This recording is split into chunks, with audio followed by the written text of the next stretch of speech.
نسألك يا من هو الله الذي لا إله إلا هو الرحمن الرحيم الملك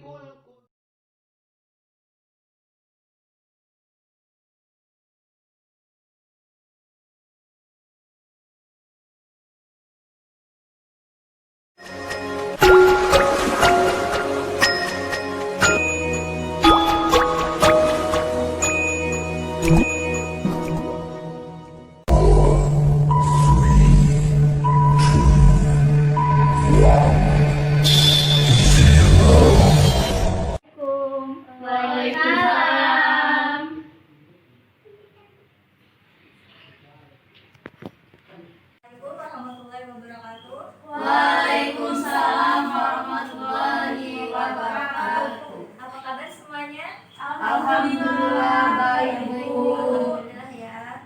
Sebelum kita mulai pelajaran hari ini, kita baca basmalah terlebih dahulu. Bismillahirrahmanirrahim. Ada yang nggak masuk hari ini? Ada, Bu. Siapa? Ayu, Bu. Kenapa? Sakit. Sakit. Semoga cepat sembuh ya. Ya. Jadi materi kita hari ini tentang Asmaul Husna, mendekati Allah melalui nama-namanya. Jadi sebelum masuk ke definisi Asmaul Husna, dalam Quran surat Al-Hasr ayat 22 sampai 24, di sini menjelaskan yang artinya dialah Allah yang tiada ilah, yang berhak disembah selain Dia, yang mengetahui, yang gaib dan yang nyata. Dialah Allah yang Maha Pemurah, lagi Maha Penyayang. Dialah Allah yang tiada ilah, yang berhak disembah selain Dia. Raja yang Maha Suci, Maha Agung, Maha Sejahtera, yang mengkaruniakan keamanan untuk semua manusia ya. Dialah Allah yang menciptakan, yang mengadakan, yang membentuk rupa, yang mempunyai nama-nama yang paling baik, bertasbih kepadanya apa yang ada di langit dan di bumi, dan dialah yang Maha Perkasa, lagi Maha Bijaksana. Kemudian definisi Asmaul Husna itu secara bahasa berasal dari kata asma, yang berarti nama-nama. Kemudian Al-Husna sendiri adalah berarti terbaik. Jadi Asmaul Husna adalah nama-nama terbaik yang mencerminkan Allah Subhanahu wa Ta'ala dan keagungannya yang mesti menyatu dalam dirinya. Allah juga berfirman dalam Quran surat At-Taha ayat 8, Bismillahirrahmanirrahim. Allahu la ilaha illa huwallahu asmaul husna. Allah tiada Tuhan selain Dia, baginya nama-nama terbaik. Dalam sebuah hadis juga Rasulullah bersabda, sungguh Allah mempunyai 99 nama, 100 kurang 1. Barang siapa menghafalnya, maka ia akan masuk surga. Hadis riwayat Bukhari dan Muslim. Nah, jadi Asmaul Husna adalah nama-nama terbaik dan agung yang dimiliki Allah Subhanahu wa Ta'ala. Kita harus meyakini bahwa Allah mempunyai nama-nama terbaik ini. Allah sendiri menyatakan dalam Al-Quran dan hadis tadi ya, bahwasanya memang Allah ini mempunyai nama-nama terbaik. Sampai sini paham? Paham, Bu. Alhamdulillah ya. Kita lanjut dari 99 Asmaul Husna. Kita di sini membahas 4 Asmaul Husna. Yang pertama ada Al-Aziz. Ada yang tahu arti dari Al-Aziz? Tidak, Bu. Tidak. Tidak. Oke, jadi Al-Aziz adalah nama Allah yang menunjuk pada pengertian kekuatan, kepemimpinan, ketinggian, dan mengendalikan. Al-Aziz juga merupakan nama Allah yang menunjukkan keperkasaan Allah.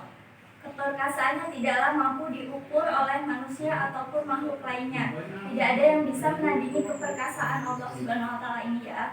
Allah juga berfirman dalam Quran surat Yasin ayat 1-5, yang dimana artinya ini menunjukkan bahwasannya demi Al-Quran yang penuh hikmah, sesungguhnya engkau sungguh adalah termasuk para Rasul yang berada di atas jalan yang lurus, yang diturunkan oleh Allah yang Maha Perkasa dan Bijaksana.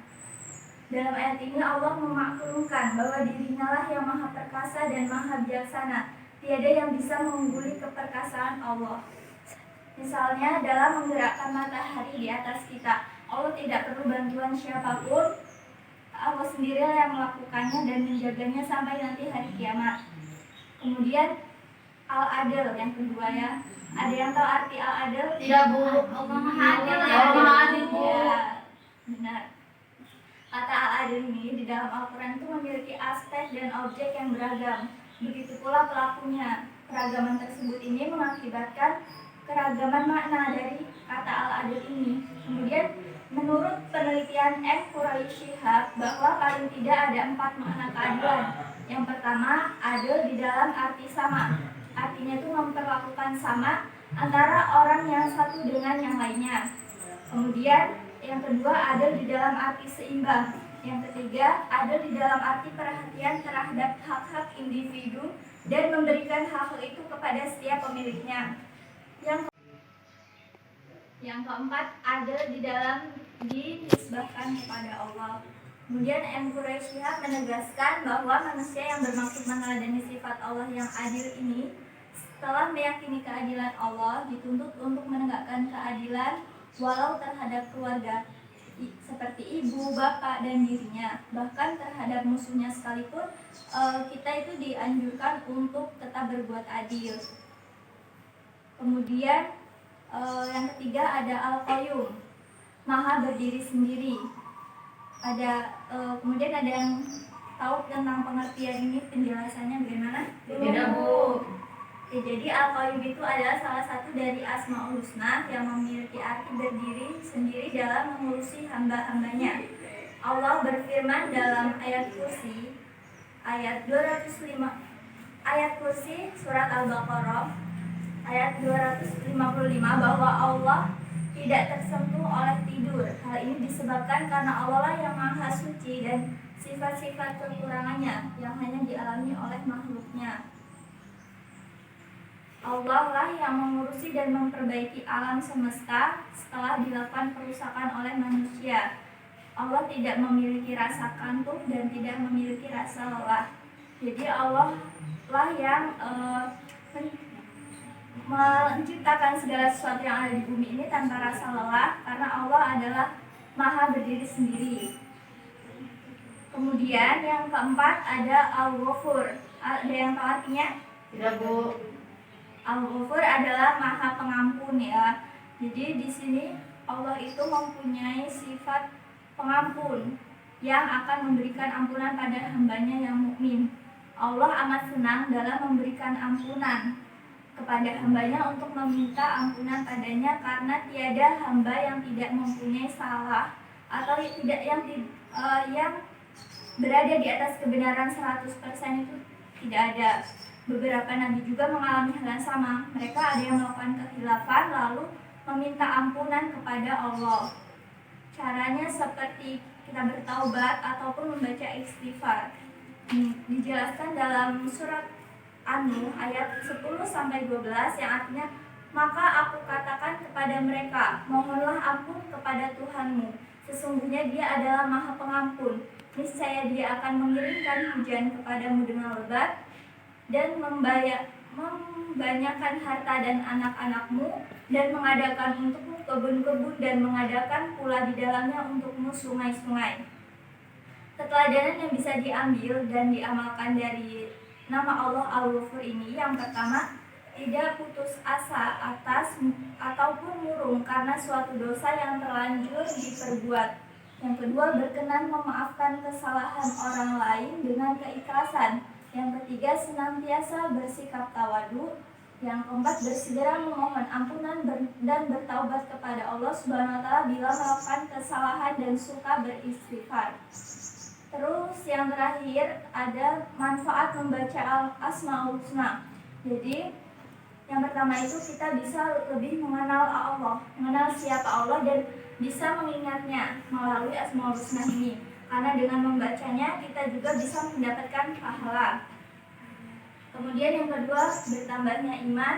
Yang ketiga, bertambahnya ilmu pengetahuan. Dengan membaca Asmaul Husna, maka ilmu pengetahuan kita pun akan bertambah, karena di dalamnya ada nama-nama yang terdapat ilmu pengetahuan mengenai lingkungan, alam, dan apa saja yang telah Allah ciptakan di bumi ini. Kemudian, baiklah sampai di sini saja pembelajaran kita pada hari ini. Sebelum Ibu tutup pelajaran hari ini, kita baca lafaz hamdalah terlebih dahulu. Alhamdulillahirabbil alamin. Apabila ada kesalahan, Ibu mohon maaf, dan kepada Allah Ibu mohon ampun. Wassalamualaikum warahmatullahi wabarakatuh. Waalaikumsalam warahmatullahi wabarakatuh.